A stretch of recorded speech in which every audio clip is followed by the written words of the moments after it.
انہوں نے کہا کہ جیسے کہا جاتا ہے جی کھانے پینے کی چیزیں خیر صدقہ خیرات کریں برکت ہوتی ہے، تو کیا گھی وغیرہ آٹا وغیرہ یہ بھی اسی زمرے میں آتا ہے؟ جی بالکل آتا ہے۔ یہ سمجھ لیجئے کہ جب ہم صدقہ کہتے ہیں،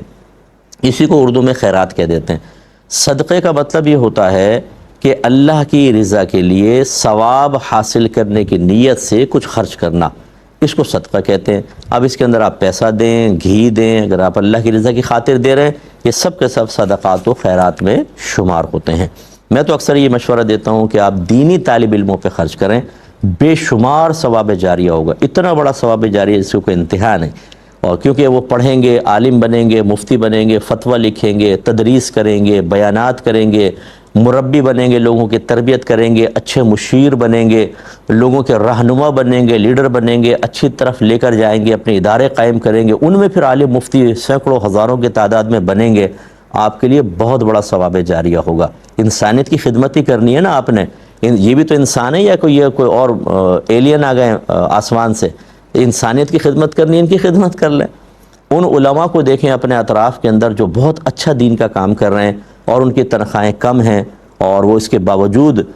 مطلب حالات کا مقابلہ کرتے ہوئے دین کی خدمت نہیں چھوڑتے، ان کی عزت نفس کو محفوظ رکھتے ہوئے ان کو مالی سپورٹ فراہم کریں۔ میں اسی کے لیے کہہ رہا ہوں جو کام کر رہا ہے دین کا، ہر ایک کے لیے نہیں، جو کام کر رہا ہے اس کو پھر آپ مالی سپورٹ فراہم کریں، بہت بڑا ثواب جاریہ ہوگا۔ کسی نے پوچھا تھا کہ کسی نے کسی سے بغیر گواہ کے نکاح کر لیا، پھر انہوں نے کہا کہ میں نے تمہیں چھوڑا، انہیں علیحدہ ہو گئے دونوں، اب اگر یہ دونوں نکاح صحیح کرنا چاہتے ہیں تو کیا اس کے لیے حلالہ ضروری ہوگا؟ جی بالکل ضروری نہیں ہوگا۔ یہ بغیر گواہوں کے نکاح فاسد ہوتا ہے، اور اس میں متارکہ واجب ہوتا ہے، یعنی دونوں ایک دوسرے کو یہ کہہ دیں میں نے تجھے چھوڑا، وہ اس سے کہے چھوڑا اور ہٹ جائیں، تو بس یہ طلاق بھی نہیں ہوتی ہے، یہ اس کو ختم کرنے کا حکم ہوتا ہے۔ جب یہ متارکہ طلاق ہی نہیں ہے تو پھر حلالہ تو ہوتا ہے 3 طلاقوں کے بعد،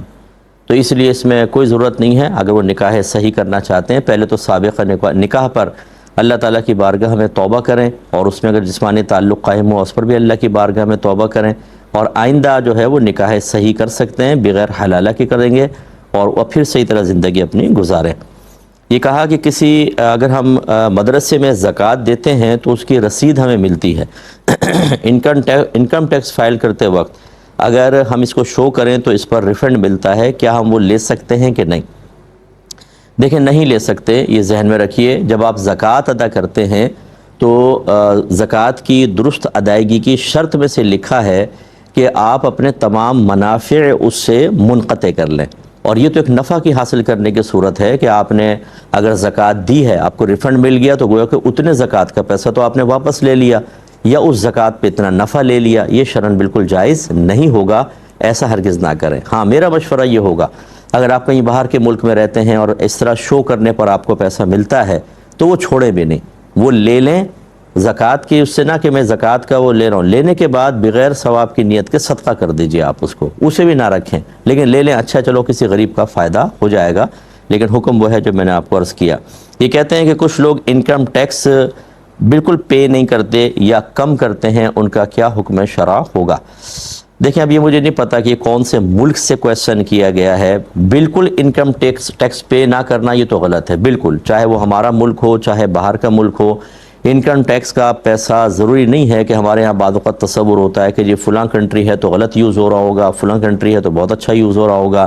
یہ اگر آپ معلومات حاصل کریں گے تو آپ یہ دیکھیں گے کہ اگر فرض کر لیں انکم ٹیکس کا کوئی مس یوز بھی کر رہا ہے تو اس کا پازیٹیو یوز بھی موجود ہے، تبھی ملکوں کے نظام چلتے ہیں، ورنہ آج کل نہیں چل پائیں گے۔ پہلی چیز تو یہ کہ بالکل تو نہیں ختم کر سکتے،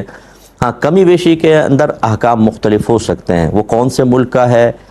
گورنمنٹ کون سی ہے، مسلمان ہے غیر مسلم ہے، پھر جو ٹیکس لگایا گیا ہے وہ بالکل واجبی ٹیکس ہے یا ظالمانہ ٹیکس لگایا گیا ہے، اس کے اندر احکام بہت زیادہ ہوتے ہیں جس کو یہاں پر صورتوں کے اندر بیان کرنا بے حد مشکل ہے۔ اس کے لیے ہمارا مشورہ ہوگا کہ آپ کسی اچھے مستند مفتی صاحب سے مشورہ کر کے پھر کوئی عملی قدم اٹھائیں۔ ایک یہ کسی نے کہا کہ کیا واش روم سے فریشنر کا اسپرے، واش روم وغیرہ میں فریشنر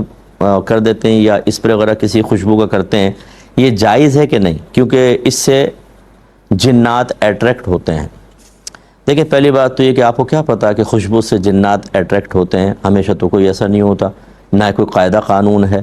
اور دوسری بات یہ ہے کہ اگر کوئی ایسی اسمیل وغیرہ ہے اور آپ نے اچھی فریشنر وغیرہ کو یوز کر لیا تو اس میں کوئی حرج بھی نہیں ہے۔ ویسے تو ہمارے ہاں کوئی ایسا سسٹم ہونا چاہیے واش رومز کے اندر کہ ہوا آر پار ہو، ایگزاسٹ فین وغیرہ لگائیں تاکہ وہ فضا بالکل صاف ستھری رہے اور بعد میں آنے والے کو کسی بھی قسم کی کوفت کا شکار نہ ہونا پڑے۔ اور پھر آپ یہ فریشنر وغیرہ بھی یوز کر سکتے ہیں، بالکل اس سے کوئی فرق نہیں پڑے گا، اور نہ اس سے کوئی جنات کا مائل ہونا لازمی ہے۔ فریشنر سے تو جنات مائل ہوں گے، اور اگر میں عطر لگا لوں تو نہیں ہوں گے، ایسا نہیں ہوتا ہے، ٹھیک ہے۔ اور نہ مطلب یہ کہ خوشبو پر مکروہ جن آتے ہیں، یہ پاکیزہ جنات کو خوشبو اچھی لگتی ہیں، جو کافر جن ہیں انہیں خوشبو سے کیا کام ہو، تو گندگی اور غلاظت کو محبوب رکھتے ہیں۔ یہ کہتے ہیں کہ کسی نے مذاق میں کہا کہ جھوٹ بولنا ثواب ہے، اس کا کیا حکم شرع ہوگا؟ دیکھیں ہمارا مشورہ ہوگا احتیاطاً وہ تجدید ایمان، تجدید نکاح کریں،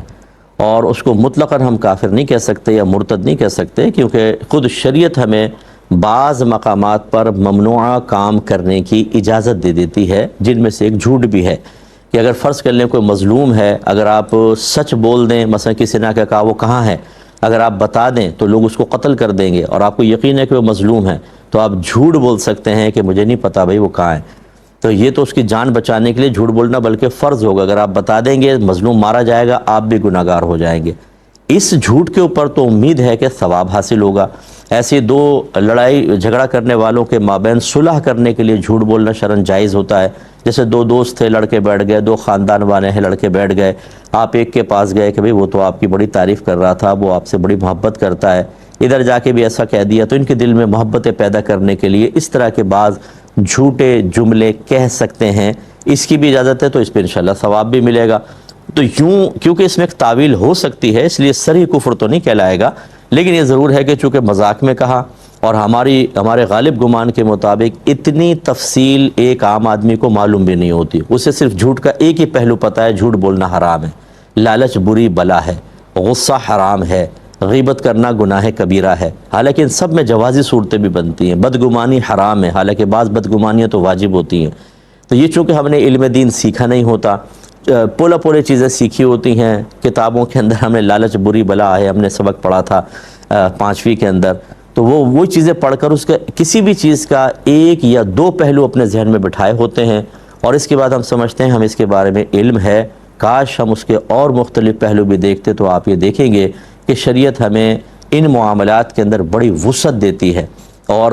مجبوری کے اندر، ضرورت کے اندر بعض ممنوع کاموں کو مباح جائز کر دیتی ہے، بلکہ بعض تو ایسے کام ہوتے ہیں اگر آپ اسے استفادہ نہ کریں تو گناہگار ہو جائیں گے۔ تو خلاصہ کلام یہ ہے کہ ان کو تجدید ایمان، تجدید نکاح کرنا چاہیے۔ یہ انڈیا سے کویسچن تھا، یہ کہتے ہیں کہ ہمارے یہاں 99% دکاندار اس طرح کرتے ہیں کہ صبح دکان کی صاف صفائی کرتے ہیں اور اس کے بعد اگربتی جلاتے ہیں۔ یہ اگربتی جلانا کیسا؟ اور بعض ہاتھ میں لے کر اس کو گول گول گھومتے ہیں، یعنی پوری دکان میں گھوم رہے ہیں، تو یہ دھونی سی دینا کیسا ہے؟ دیکھیں خوشبو کی دھونی صحت انسانی کے لیے اور ذہن کے لیے اچھی ہے، بابرکت ہے۔ حضرت عبداللہ بن عمر رضی اللہ تعالیٰ عنہما کے بارے میں منقول ہے کہ آپ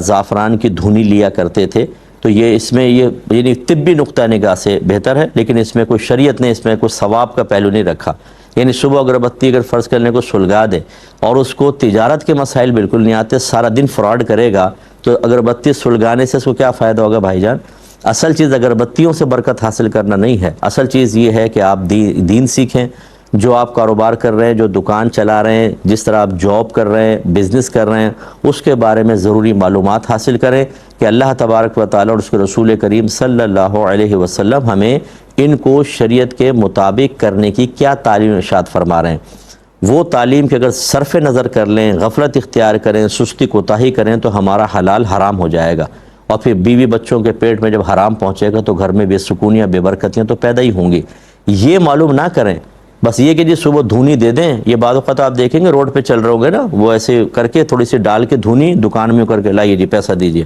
ہم اسے بھی دے دیتے ہیں کہ شاید یہ بڑی برکت ہو جائے گی اس کی دھونی سے، کچھ بھی اس میں فائدہ نہیں ہوگا۔ یعنی اس طرح کا کوئی شرعی مطالبہ تو ہے نہیں، تو یہ کرنا میں ناجائز نہیں کہہ رہا ہوں، کوئی کرنا چاہے ٹھیک ہے، لیکن یہ امید رکھنا کہ اتنا کرنے کے بعد اللہ رسول ایسے راضی ہو جائیں گے کہ پھر میں کیسی بھی غلط طریقے سے، ناجائز طریقے سے بیع کروں، خرید و فروخت کروں، وہ معاف ہو جائے گی، یہ بھی غلط خیال ہے۔ دین سیکھنے سے برکت ہوتی ہے۔